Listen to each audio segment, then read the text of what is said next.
گزشتہ جمعہ مبارکہ میں ماہ شعبان المعظم کے حوالے سے کچھ باتیں آپ کی خدمت میں عرض کی گئی۔ شعبان المعظم وہ مہینہ ہے جس کو نبی کریم علیہ السلام نے فرمایا شعبان و شہری، شعبان میرا مہینہ ہے، اور رمضان شریف کے بارے میں فرمایا شعبان و شہری و رمضان و شہر اللہ، رمضان کا مہینہ یہ اللہ کا مہینہ ہے، اور شعبان کو فرمایا یہ میرا مہینہ ہے۔ اس مہینے میں نبی کریم صلی اللہ علیہ وسلم اکثر روزے کی حالت میں رہتے۔ اس مہینے میں روزے رکھنے کی جو کیفیت اور کثرت صحابہ کرام دیکھا کرتے تھے، صحابہ کرام نے ان کیفیتوں کو بیان فرمایا کہ باقی 11 مہینوں میں رمضان شریف کے علاوہ باقی مہینوں میں اس کثرت سے حضور روزے نہیں رکھا کرتے تھے جس کثرت سے ماہ شعبان میں روزے رکھا کرتے تھے۔ اور امت کے لیے یہ تعلیم ہے کہ وہ بھی اس مہینے میں نبی کریم صلی اللہ تعالی علیہ وسلم کے طریقہ مبارکہ کے مطابق اس مہینے میں عبادت اور ذکر اذکار کی کثرت کریں۔ رمضان المبارک سال کے بعد اہل ایمان کو عطا کیا جاتا ہے، اور یہ ہر سال اپنے دامن میں بڑی ہی رحمتیں اور برکتیں لے کر جلوہ گر ہوتا ہے۔ اس ماہ مبارک کے لیے اپنے آپ کو عملی طور پر تیار کرنے کے لیے شعبان المعظم کا مہینہ جو ہے ہمیں بہترین موقع فراہم کرتا ہے۔ آج ماہ شعبان المعظم کی 14 تاریخ ہے۔ آج جو شب آ رہی ہے جمعۃ المبارک، اور ہفتے کی درمیانی رات جو آج آ رہی ہے، اس رات کو لیلۃ النصف من شعبان کا نام دیا گیا۔ سیدنا علی المرتضیٰ کرم اللہ تعالی وجہ الکریم اس حدیث شریف کے راوی ہیں۔ فرماتے ہیں کہ نبی کریم علیہ السلام نے فرمایا جب بھی تمہاری زندگی میں شعبان المعظم کی 15ویں رات لیلۃ النصف من شعبان، یہ رات جب بھی آئے، نبی کریم علیہ السلام نے فرمایا قوموا لیلہا، رات کو قیام کیا کرو، نفل پڑھا کرو، وصوموا نہارہا، اور اگلے دن یعنی شعبان المعظم کی 15 تاریخ کو روزہ رکھا کرو۔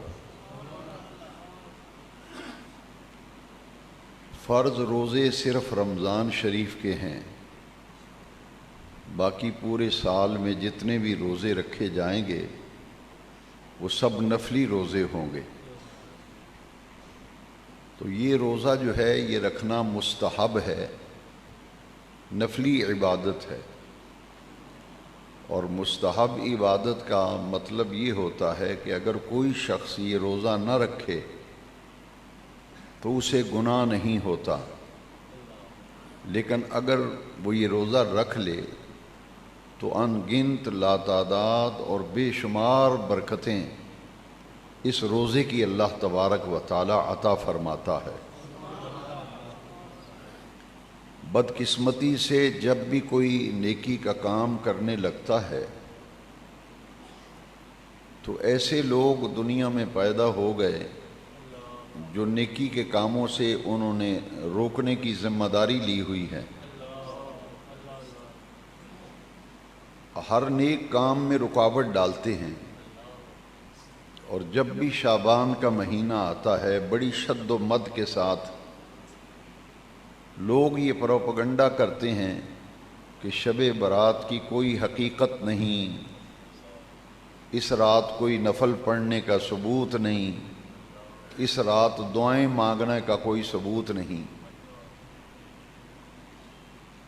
دعا رب سے مانگی جاتی ہے، اس سے بھی لوگ روکنے لگے۔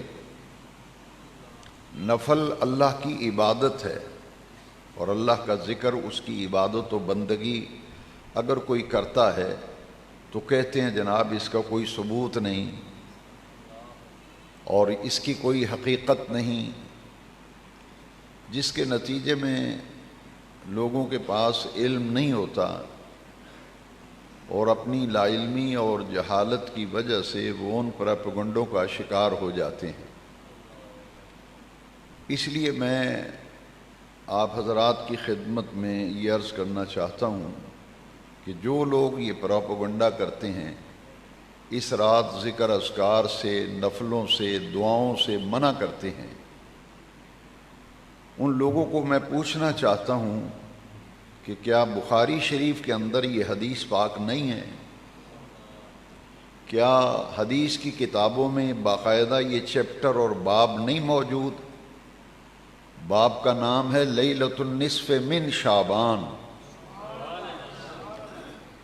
یہ کہتے ہیں کہ اس رات کا کوئی ثبوت ہی نہیں، کوئی حقیقت ہی نہیں ہے۔ میرے نبی کریم علیہ السلام کی یہ حدیث جو میں نے آپ کو سنائی ہے، اس کے راوی ہیں حضرت سیدنا علی المرتضیٰ کرم اللہ تعالی وجہ الکریم۔ تو میں ان سب لوگوں سے یہ کہتا ہوں کہ حضرت علی سے بھی کوئی بڑا راوی ہے؟ وہ کہتے ہیں کہ میں نے اپنے نبی کریم علیہ السلام سے سنا کہ ہمارے آقا کریم علیہ السلام نے فرمایا، جب بھی تمہاری زندگی میں نصف شعبان کی رات آئے، 15ویں شب آئے، قوموا لیلہا، رات کو قیام کیا کرو، نفل پڑھا کرو، نماز پڑھا کرو، عبادت کیا کرو، وصوموا نہارہا، اور اگلے دن روزہ رکھا کرو۔ اور دوسری حدیث شریف حضرت ام المومنین حضرت عائشہ صدیقہ رضی اللہ عنہا، ان سے یہ حدیث شریف مروی ہے۔ آپ فرماتی ہیں کہ نبی کریم علیہ السلام نے ازواج مطہرات کے ہاں قیام کے لیے وقت متعین کیا ہوا تھا، اور 11 ازواج مطہرات تھیں، ان کے ہاں قیام کے لیے نبی کریم علیہ السلام نے اوقات متعین کیے ہوئے تھے۔ آج فلاں ام المومنین کے ہاں قیام ہوگا، کل فلاں ام المومنین کے ہاں قیام ہوگا۔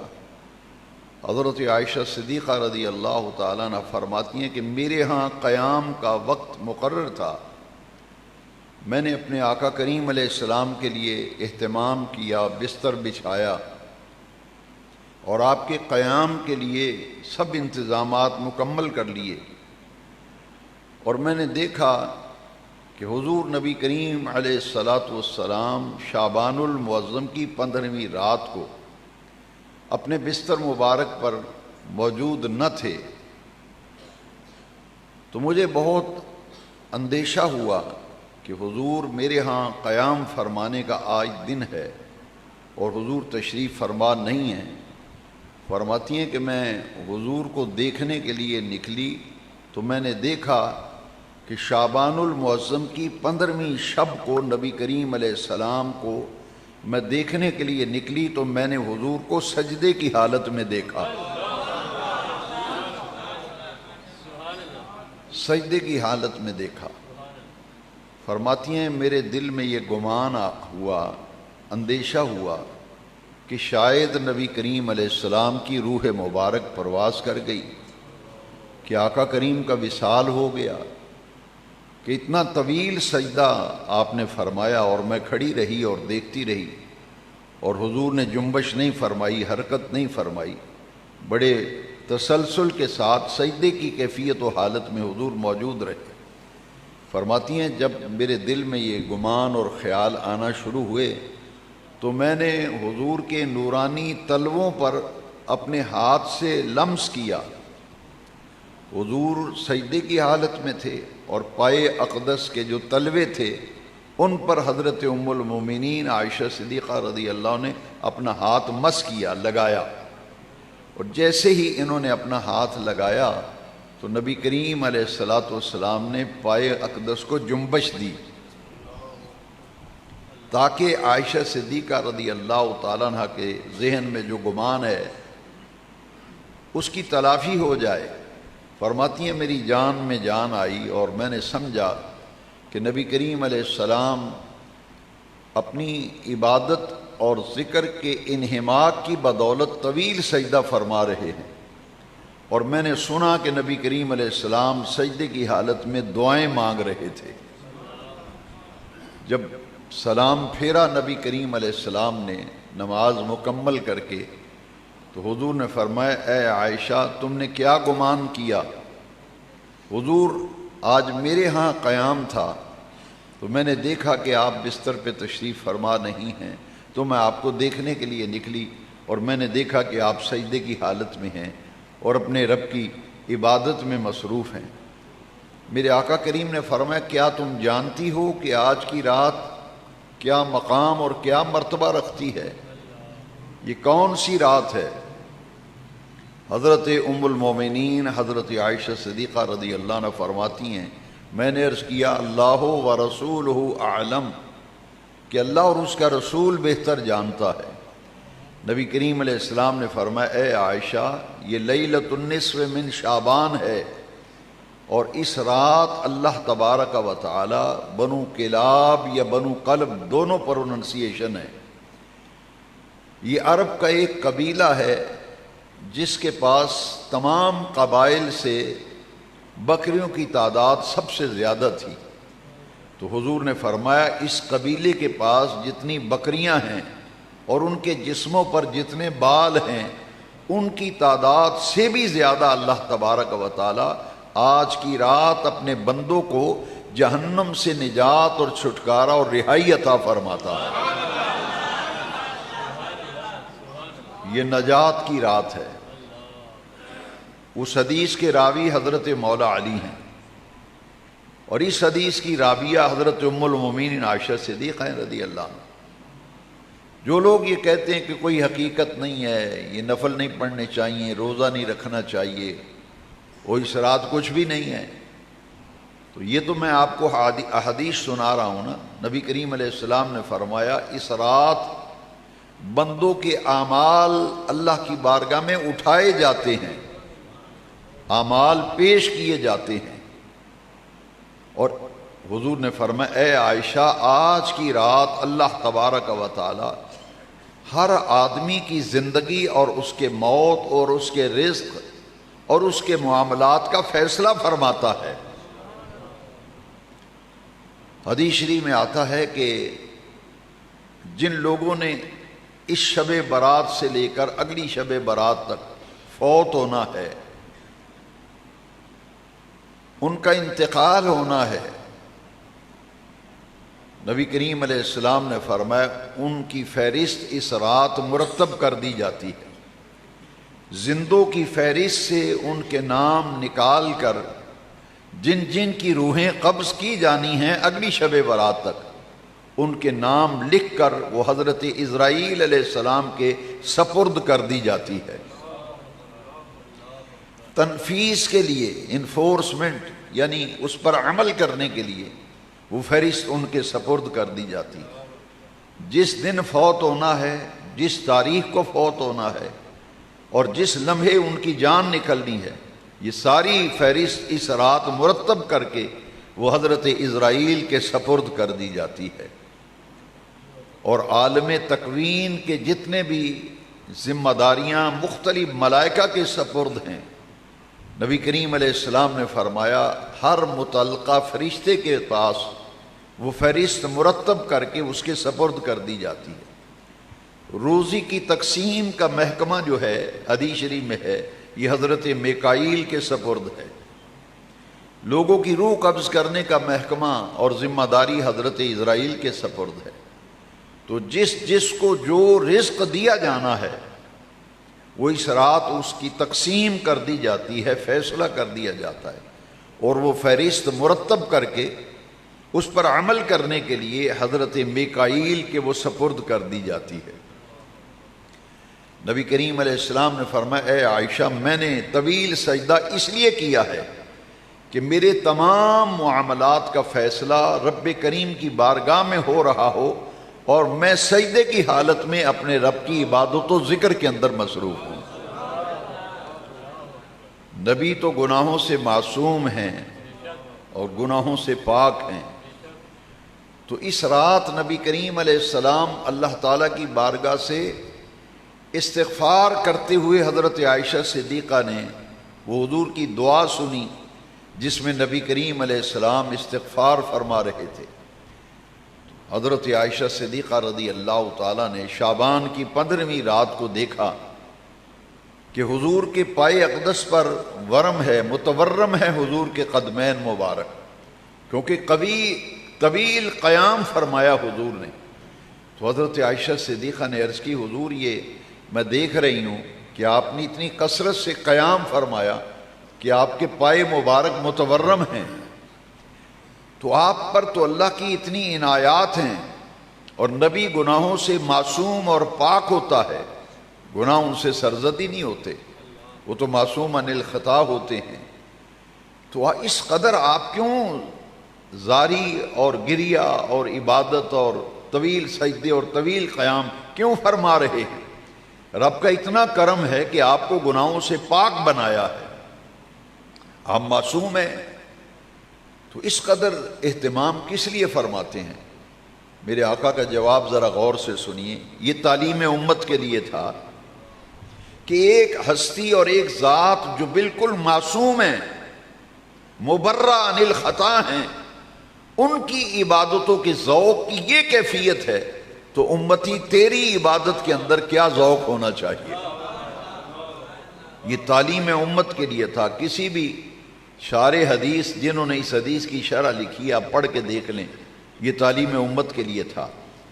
تو حضرت عائشہ صدیقہ کے سوال کا جواب حضور نے دیا، افلا اکون عبدا شکورا، اے عائشہ میں اپنے رب کا شکر گزار بندہ نہ بنوں؟ میرے اوپر جو رب کی عطائیں ہیں میں ان عطاؤں پر اپنے رب کا شکر ادا کرنے کے لیے کثرت عبادت و ذکر میں مصروف ہوں۔ تو یہ تعلیم امت کے لیے تھا، اور حضور ساری رات شعبان کی 15ویں رات کو دیکھا، لیلۃ القدر کو دیکھا، اتنا طویل نفل پڑھتے تھے، قیام فرماتے تھے کہ رب ذوالجلال نے بھی پھر اپنے محبوب سے فرمایا، اے پیارے محبوب، ہم نے قرآن اس لیے تو نازل نہیں کیا تھا کہ آپ مشقت میں پڑ جائیں، طٰہٰ ما انزلنا الیک لتشقیٰ، یہ قرآن اس لیے تو ہم نے نازل نہیں کیا تھا کہ آپ مشقت میں پڑھیں اور اتنی گریہ و زاری فرمائیں کہ پائے اقدس متورم ہو جائیں، اس لیے تو قرآن نازل نہیں کیا تھا۔ اے محبوب، آپ کے پاؤں پر آنے والا، پائے اقدس پر آنے والا ورم مجھے نظر آ رہا ہے۔ قم اللیل الا قلیلا، محبوب ساری رات نہ جاگا کرو، کچھ رات کا حصہ آرام فرما لیا کرو اور کچھ جاگ کر اپنے رب کو یاد کیا کرو۔ تو یہ شعبان کی 15ویں رات حضرت ام المومنین عائشہ صدیقہ رضی اللہ تعالیٰ عنہ نے حضور کی یہ کیفیت دیکھی عبادت کے اندر، اور پھر اسی لیلۃ النصف من شعبان کو 15ویں رات کو، جسے ہم اپنی زبان میں شب برات کہتے ہیں، قرآن میں اس کا نام ہے لیلہ مبارکہ، یہ بڑی مبارک رات ہے، حامیم والکتاب المبین انا انزلناہ فی لیلۃ مبارکہ. یہ سورہ الدخان کی ابتدائی آیات پڑھ کر کے دیکھیے، سورہ الدخان کی ابتدائی آیات. اور یہ بڑے غور سے سننے والی بات ہے. جمعے میں یہ باتیں سیکھنے سمجھنے کے لیے ہر جمعے بیان ہوتا ہے. جو لوگ یہ کہتے ہیں کہ اس کا کوئی ثبوت نہیں ہے، اس کی کوئی حقیقت نہیں ہے شب برات کی، لوگ آنسو بہانے کے لیے آتے ہیں رب کی بارگاہ میں، اپنے گناہوں کی معافی مانگنے کے لیے آتے ہیں. اب اس کے لیے بھی لوگ گناہوں کی معافی مانگنے کے لیے بھی ثبوت کی ضرورت ہے، رب کی بارگاہ میں آنسو بہانے کے لیے بھی ثبوت کی ضرورت ہے. اس رات کیا ہوتا ہے؟ یہ مغفرت کی رات ہے، یہ بخشش کی رات ہے. حضور نے فرمایا بنو کلاب یا بنو قلب قبیلے کی بکریوں کے جسموں پر جتنے بال ہیں ان کی تعداد سے بھی زیادہ اللہ تبارک و تعالی اپنے بندوں کو جہنم سے رہائی عطا فرماتا ہے.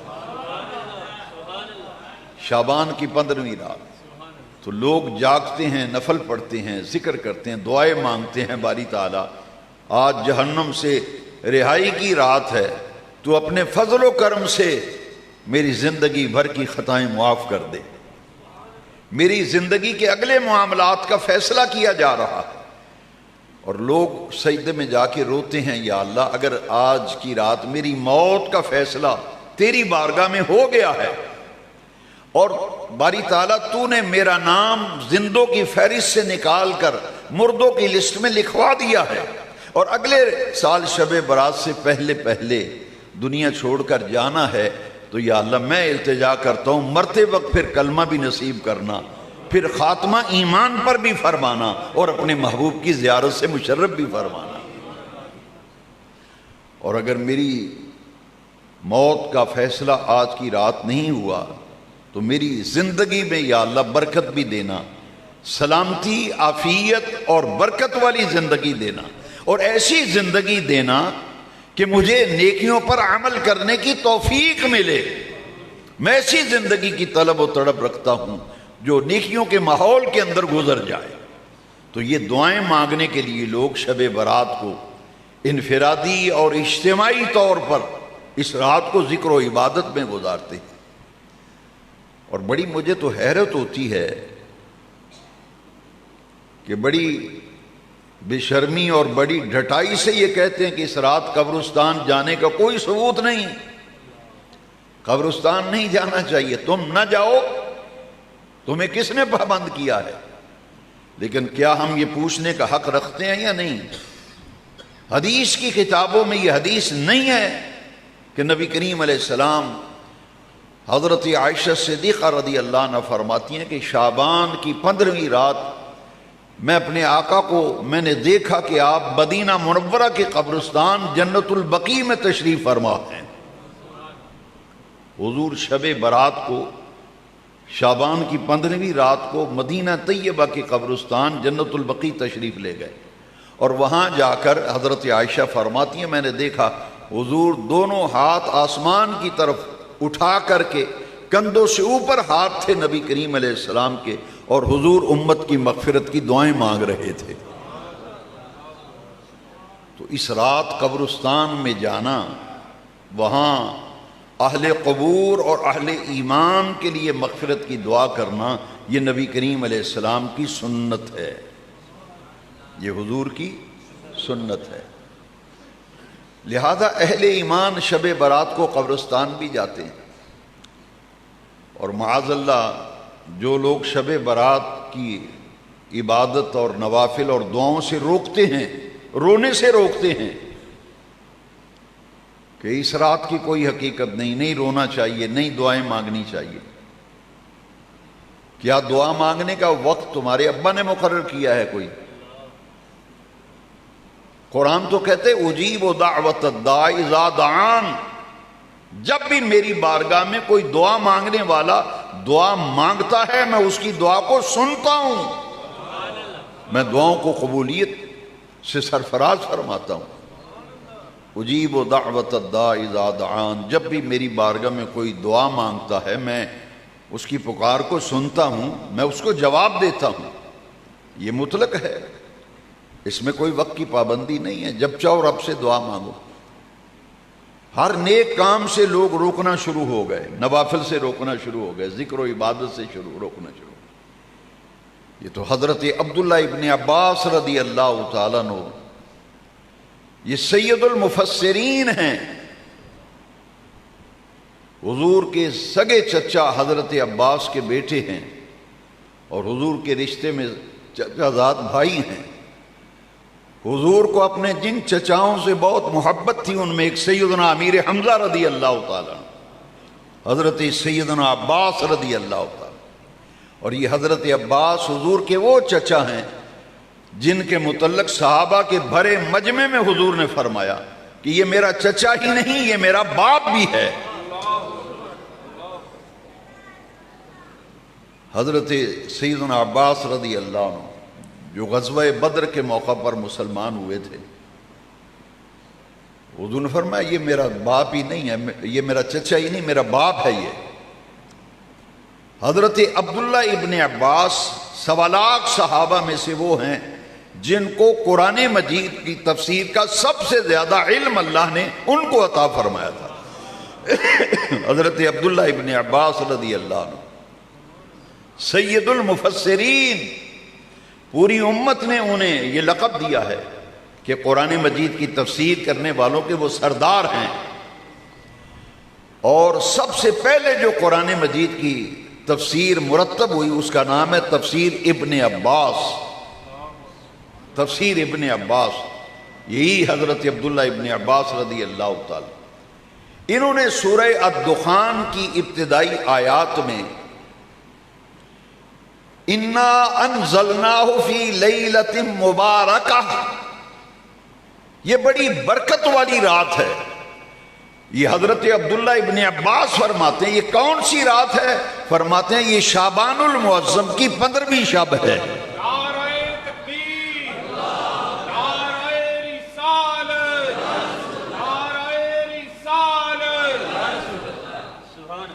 یہ شعبان المعظم کی، یہ کس نے لکھا ہے؟ حضرت عبداللہ ابن عباس رضی اللہ عنہ فرماتے ہیں اس سے شعبان المعظم کی نصف شعبان، آدھا شعبان ادھر آدھا ادھر، درمیان والی رات، یہ 15 شعبان۔ اور شب برات، شب فارسی کا لفظ ہے، برات بھی فارسی کا لفظ ہے، اس کا معنی ہے چھٹکارا پانا، نجات پانا، رہائی پانا۔ چونکہ اس رات گناہگاروں کی مغفرت ہوتی ہے، اور نبی کریم علیہ السلام نے فرمایا 5 آدمی ایسے ہیں جو اس رات محروم رہتے ہیں، ان کی دعا قبول نہیں ہوتی، ان کی مغفرت نہیں ہوتی، ان کے علاوہ باقی سب کی اللہ تعالیٰ مغفرت فرما دیتا ہے۔ ایک مشرک جو شرک کرنے والا ہے اس کی اس رات مغفرت نہیں ہوتی۔ دوسرا، ماں باپ کے دل کو دکھ دینے والا، ایسی بات کرنے والا جس سے ماں باپ کا دل دکھے، ماں باپ کے کلیجے کو تکلیف ہو اولاد کا عمل دیکھ کر یا بات سن کر۔ فرمایا ایک شرک کا ارتکاب کرنے والا، ایک ماں باپ کو دکھ تکلیف دینے والا، اذیت دینے والا، ان کا نافرمان۔ تیسرا، جس کے دل میں اپنے مسلمان بھائی کے لیے بغض ہے، کینہ ہے، عناد ہے، اس رات اس کی بھی مغفرت نہیں ہوتی۔ عادی شراب پینے والا، اس کی بھی اس رات مغفرت نہیں ہوتی۔ ایک عادی زانی، اس کی بھی مغفرت نہیں ہوتی۔ نبی کریم علیہ السلام نے فرمایا جو کینہ پرور ہے وہ بھی اس رات نہیں بخشا جاتا، مغفرت ہوتی۔ تو ان کی مغفرت کی پھر صورت کیا ہے؟ اسی حدیث کی شرح پڑھیں تو بڑی ایمان افروز بات شارحین نے حدیث لکھی۔ وہ فرماتے ہیں کہ وہ شرک کرنا چھوڑ دے، والدین کی نافرمانی سے توبہ کر کے ترک کر دے، دل سے کینہ اور بغض نکال کر ہر کسی کے لیے دل کو صاف کر لے۔ عادی شراب پینے والا توبہ کر لے اور اس ام الخبائث کے قریب تک نہ جائے۔ اسی طرح جتنے بھی فعل شنی ہیں اگر ان کے اندر مرتکب ہے تو ان کو بالکل ترک کر کے اس آئندہ ان گناہوں کے قریب بھی نہ جائے تو پھر اس کی بھی مغفرت ہو جاتی ہے، اس کی بھی مغفرت ہو جاتی ہے۔ تو یہ رات عطاؤں کی رات ہے، یہ رات بخشش و مغفرت کی رات ہے۔ اسی سورہ الدخان کی ابتدائی آیات میں جو آیت میں نے آج خطبے میں تلاوت کی، فیہا یفرق کل امر حکیم، اس کی تفسیر حضرت عبداللہ ابن عباس نے جو کی وہ میں آپ کو سنانا چاہتا ہوں۔ حضرت سیدنا عبداللہ ابن عباس رضی اللہ عنہ فرماتے ہیں فیہا یفرق کل امر حکیم، شعبان کی 15ویں رات وہ ہے جس رات اللہ تبارک و تعالی ہر حکمت والا کام جو ہے اس کا فیصلہ فرما دیتا ہے۔ فیہا یفرق کل امر حکیم، ہر حکمت والا کام اللہ تعالی بانٹ دیتا ہے، تقسیم فرما دیتا ہے، ان کا فیصلہ فرما کر عمل کرنے کے لیے وہ فرشتے جو ہے متعلقہ ملائکہ کے سپرد کر دی جاتی۔ حضرت عبداللہ ابن عباس رضی اللہ عنہ فرمایا اس رات امت کے اعمال اللہ کی بارگاہ میں پیش کیے جاتے ہیں، لہذا شب برات ایک اور حدیث میں نبی کریم علیہ السلام نے فرمایا جب شعبان کی 15ویں رات آتی ہے تو سورج غروب ہوتے ہی اللہ تعالیٰ کی رحمت کے 300 دروازے کھل جاتے ہیں۔ صحابہ نے پوچھا حضور وہ کب تک کھلے رہتے ہیں؟ فرمایا سورج غروب ہوتے ہی شب برات یعنی شعبان کی 15ویں رات کو 300 دروازے رحمت الہی کے کھل جاتے ہیں۔ کب تک کھلے رہتے ہیں؟ صحابہ نے پوچھا، حضور نے فرمایا طلوع صادق جو صبح صادق ہے، طلوع فجر، فرمایا طلوع فجر تک، صبح صادق تک ساری رات اللہ کی رحمت کے 300 دروازے کھلے رہتے ہیں۔ اور یہ میں آپ کو حدیث شریف جو سنانے لگا ہوں الترغیب والترہیب، علامہ منذری نے شعبان کے متعلق تمام حدیثوں کو اور شب برات کے متعلق تمام حدیثوں کو اپنی کتاب الترغیب والترہیب میں علامہ منذری نے جمع کر دیا ہے، وہاں وہ ساری حدیثیں موجود ہیں۔ نبی کریم علیہ السلام نے فرمایا جب سورج غروب ہوتا ہے شعبان کی 15ویں رات تو آسمان سے ندا آتی ہے، حل من مستغفر اغفر لہ، ہے کوئی بخشش مانگنے والا کہ آج اس کو بخش دیا جائے، حل من مسترزق ارزق لہ، ہے کوئی رزق مانگنے والا کہ آج اس کو رزق عطا کر دیا جائے۔ الترغیب والترہیب میں وہ تمام احادیث جمع ہے کہ جب شعبان کی 15ویں رات آتی ہے تو غروب آفتاب کے مان بعد اللہ تبارک و تعالی غروب آفتاب کے ساتھ ہی اپنی شان کے لائق رب ذوالجلال آسمان دنیا پر نزول اجلال فرماتا ہے، اور صبح صادق تک رات بھر ندائیں آتی رہتی ہیں، جھولیاں پھیلاؤ میری بارگاہ سے مانگ لو جو مانگنا۔ تو یہ رات ذکر و عبادت و بندگی اور طاعت کی رات ہے۔ حضرت علی رضی اللہ عنہ کا قول، وہ حضور کا فرمان اور روایت حضرت علی کی، مولا علی فرماتے ہیں کہ سرکار نے فرمایا جب بھی شعبان کی 15ویں رات آئے قوموا لیلہا، رات کو نمازیں پڑھا کرو، نفل پڑھا کرو، قیام کیا کرو، وصوموا نہارہا، اگلے دن روزہ رکھا کرو۔ تو یہ ذکر و عبادت کی رات ہے، بندگی اور طاعت کی رات ہے، گناہوں کی مغفرت اور معافی کی رات ہے، رونا دھونا، آنسو بہانا، رب سے مانگنا جھولیاں پھیلا کر، اور خوب جی بھر بھر کے دعائیں مانگنا، کوئی حسرت باقی نہ رہے۔ یہ ان تمام حدیث مبارکہ سے ثابت ہے۔ آج رات انشاءاللہ العزیز جیسا کہ ہمارے ہاں محفل شب بیداری ہوتی ہے ہر سال، آج بھی عشاء کے بعد محفل شروع ہوگی اور اس میں انشاءاللہ صلاۃ التسبیح کی ادائیگی اور نوافل پڑھے جائیں گے، دعائیں مانگی جائیں گی، ذکر ہوگا۔ اس رات بزرگوں نے فرمایا کہ سورہ یاسین کم از کم 3 دفعہ پڑھی جائے، سورہ الدخان کی تلاوت کی جائے، اور باقی جتنی بھی کوئی خاص عبادت مقرر نہیں ہے، چونکہ عبادت کی رات ہے، جو بھی عبادت کریں، لیکن اولیاء اللہ نے اس رات جن اذکار سے کچھ فائدہ دیکھا انہوں نے پھر لکھ دیا۔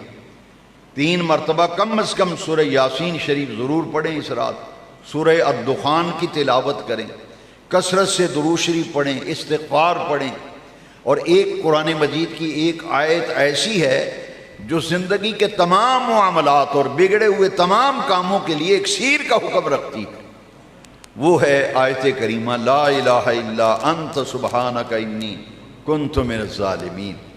یہ کثرت سے اس رات پڑھیں، درود شریف پڑھیں، استغفار کریں، نفل پڑھیں اور ذکر و عبادت میں مصروف رہیں۔ اللہ تعالی ہمیں ان راتوں کی قدر و منزلت پہچاننے کی توفیق دے۔